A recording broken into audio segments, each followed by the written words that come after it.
हमने कहा था कि कास्ट सेंसस को हम करवा के छोड़ेंगे, और हमने ये भी कहा था कि 50% की जो कैप है, जो आर्टिफिशियल दीवार लगा रखी है, उसको भी हम तोड़ के हटाएंगे।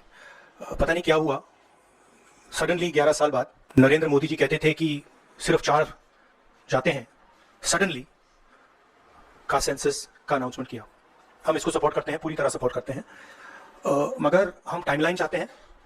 हम जानना चाहते हैं ये कब तक होगा, और ये एक पहला कदम है। तेलंगाना एक मॉडल बना है कास्ट सेंसस के लिए, और वो ब्लूप्रिंट बन सकती है।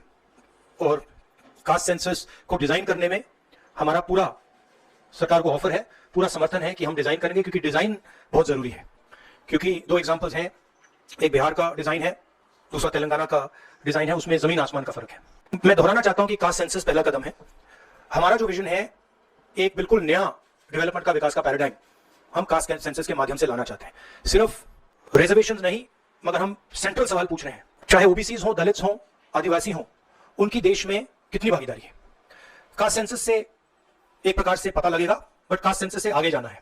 हमारे इंस्टीट्यूशंस में, संस्थाओं में इनकी कहां कहां पार्टिसिपेशन है, पावर स्ट्रक्चर जो है उधर कितनी पार्टिसिपेशन है, ये नेक्स्ट स्टेप है।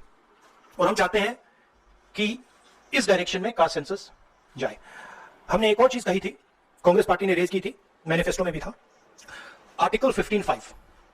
Article 15(5) is reservation in private education institutions. ये कानून है, ऑलरेडी कानून है, और हम चाहते हैं एकदम इस कानून को एनडीए की सरकार, बीजेपी की सरकार इंप्लीमेंट करना शुरू करे।